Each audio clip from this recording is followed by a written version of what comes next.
Prepare to bask in unprecedented glory, because today I'm going to be reviewing the Marvel Legends Black Panther movie wave. Is this action figure wave a paradigm of resounding perfection, or is it abysmal, or is it mediocre? Let's find out. In my personal opinion, at over $120, I would deem this action figure wave to be subpar, or abysmal at best. I would rate it 3 out of 10. Now, what redeeming qualities does this wave have? Let's delve into it. First off, most of these figures have interchangeable heads. Well, I should say 3 out of the 7 figures have interchangeable heads, so it's slightly less than most. Most of them seemingly have interchangeable hands, 4 to 7 of them do, so that's beneficial. So Hasbro is now including more accessories with their Marvel Legends waves, so that's beneficial, and that's a plus on my end. That's one pro associated with a wave. Furthermore, you can see that these figurines have other various accessories, such as weapons that they can utilize and wield, so that's beneficial as well, and that appeases the avid, devout Marvel Legends fan. What else? These figures are sturdy, they're durable, that's always good, but when we look at them from a holistic perspective, when we view them intrinsically, we can see that they offer far less value than the $8 Toy Biz Marvel Legends that were superior in all facets. These figurines are mediocre in terms of articulation. They have roughly 20 points of articulation, maybe 18, maybe 22. They don't have 32 to 40 points of articulation like their predecessors, the Toy Biz Marvel Legends. Furthermore, their shadings, their hues, their decos, their designs, their sculpts, their textures are not up to par with the $8 Toy Biz Marvel Legends action figures. So these action figures are just inferior relative to the Toy Biz Marvel Legends action figures that predated them. It's quite a shame and quite a pity, but it is what it is.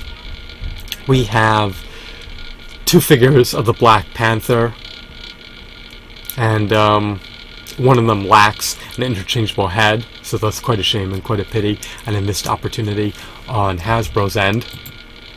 I'm not sure if the Black Panther alias represents 2 superheroes or one. One of these action figures is Black Panther. I believe it's the one located in the upper left hand corner of this image. The other one I believe is Eric Killmonger. That may be the real name of the Black Panther. I'm unsure of his moniker. Let's move on. These 2 action figures at best seem to be mediocre. They just don't warrant that hefty, exorbitant, lofty $20+ price tag, so I can't vindicate buying them. I'm going to forgo buying them. If they drop down to $10, if their price is plunged to $10, and I'm still not going to consider buying them. We have this Black Bolt figurine. I love his visage. I love his facial expression. He looks like he's about to go into frenzy and terminate his adversaries. His alternative head is more of a neutral, vacant expression. It also is a bit more stern. It's too bad we don't get more heads, but there's just not enough value in there for me to justify buying him for $20+. And his little wings that are protruding out, that are flapping out, they look cheap, they look shoddy. I do like the idea that he has fisted hands. He doesn't have semi-fisted hands, he doesn't have open hands, so that's always good. The Namor action figure is not donning any clothes, with the exception of his trunks. I don't like action figures being naked or bare. I'd prefer if he had some clothing on. I'd prefer if he had a painted weapon that had more than one color scheme. And I'd prefer if he also came with fisted hands so that he could pummel his adversaries to death. This Iron Man figure is probably the quintessential figure in this wave. He looks stellar. He looks robust. I love his design. It's quite nifty. It's aesthetically appealing, and it tickles my fancy. I would likely get this Iron Man figurine for $10. The Namor figure, I likely wouldn't even buy for $10. So the Iron Man figure is definitely the most appealing aspect of this wave. Next we have the Kia figure, and she doesn't appeal to me either. She seems to be slender or anorexic. Her face looks gaunt. She looks like she may be emaciated. She should eat more and become more hefty and become a more burly character, but I guess that's not her style. That's not part of her character per se, but I like to see my figurines bulked up and more muscular and more masculine, but you can't expect that with a female character all the time, unless you get someone like Power Girl, part of the DC-UC action figure line. But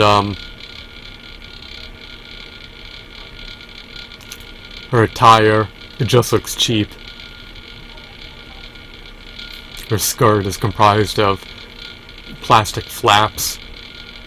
Her belt cannot be removed. Her weapons only have one color scheme. They're gray, they look dull.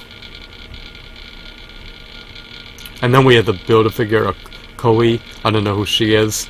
She's probably a character. Well, she obviously is a character part of the Marvel Universe, but I'm presuming that she's a character within the Black Panther flick as well. She doesn't look like the standard Build-A-Figure. She's meager in size. The value she offers is pitiful to say the least. Her accessories are scant. She only comes with a spear. So, if Hasbro is going to charge 250% more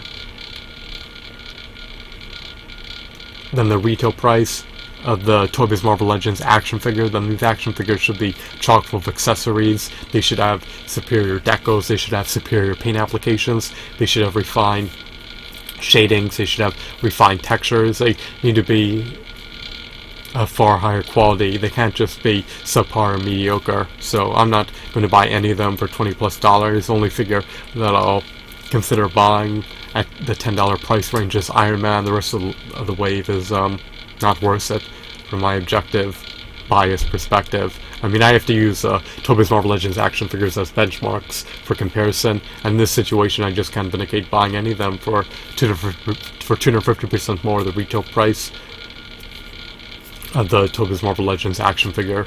So, I hope that you found this video to be enthralling and fascinating. Have a wonderful, marvelous day. Goodbye.